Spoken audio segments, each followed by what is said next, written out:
दोस्तों नमस्कार। जैसा कि पिछले वीडियो में आप लोगों ने देखा और मैंने आप लोगों को बताया था कि अब हमारी जो अगली यात्रा होने वाली है वो है नर्मदा परिक्रमा।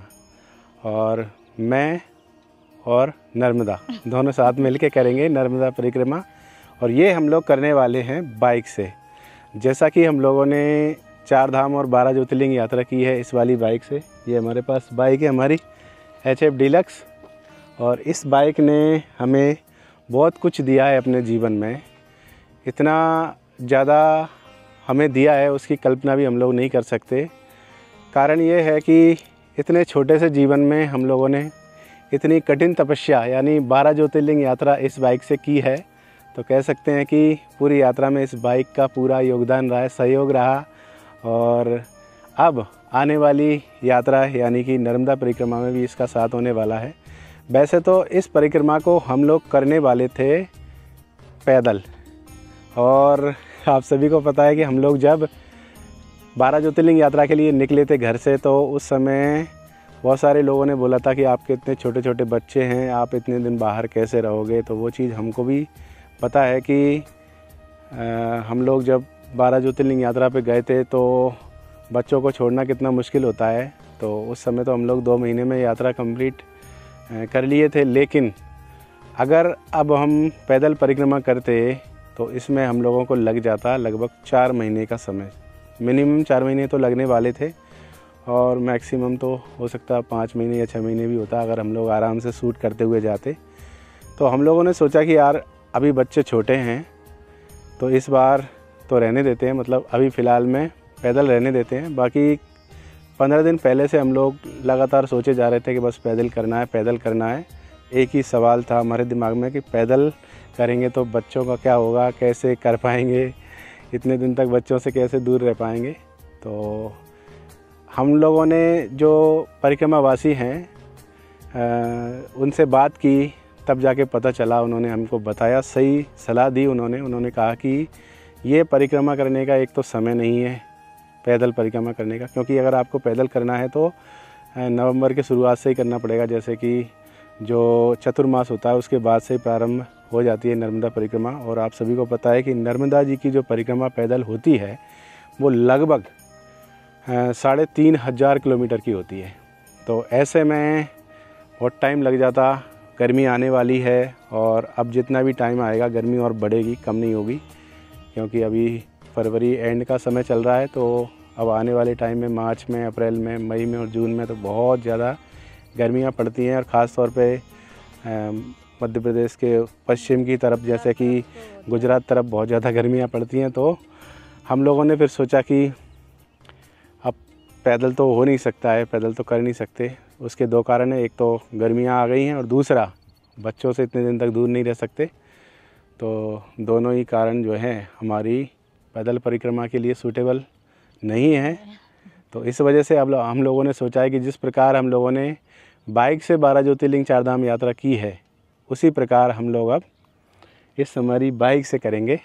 और बहुत लोग ऐसे भी हैं जो या तो नौकरी पेशा हैं या जॉब पे जाते हैं, कुछ भी काम करते हैं, तो इतना समय नहीं दे पाते हैं पैदल के लिए, क्योंकि पैदल में बहुत टाइम लगता है। तो वो लोग चाह रहे हैं कि यार हम भी बाइक से करें। कुछ लोग तो स्कूटी से करते हैं, कुछ कार से भी करते हैं जिनसे पॉसिबल होता है वो। तो हम लोग बाइक से करेंगे। तो आप लोगों के लिए उसमें क्या होगा, आप लोगों के लिए हम लोग जहाँ भी जाएंगे, जिस भी आश्रम में रुकेंगे और जितना हो सकेगा वो इन्फॉर्मेशन देने की कोशिश करेंगे। तो इस वजह से हमारी ये जो यात्रा होगी वो आने वाली जनरेशन के लिए जो बाइक से करने वाली है उनके लिए एक तरह से गाइड का काम भी करेगी। और आप लोग अगर नर्मदा परिक्रमा पे बाइक या स्कूटी से जाने वाले हो तो आप लोगों के लिए एक तरह से बहुत अच्छा रहेगा हमारा आने वाले जितने भी वीडियो रहेंगे वो।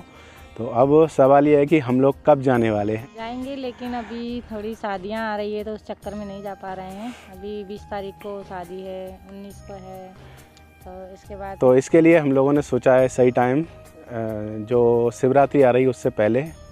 तो आने वाली जो शिवरात्रि है, या तो शिवरात्रि तक हम लोग निकल जाएंगे या उससे पहले भी निकल सकते हैं।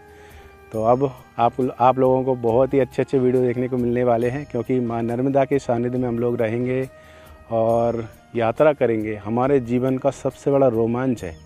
कहते हैं नर्मदा परिक्रमा जो होती है ना, वो जीवन को बदल देने वाली होती है। तो ऐसे में हम लोग बहुत कुछ सीखेंगे, बहुत कुछ जानने को मिलेगा। ख़ास तौर पे अपने जीवन का हमें मूल्य पता चलेगा इस यात्रा के द्वारा।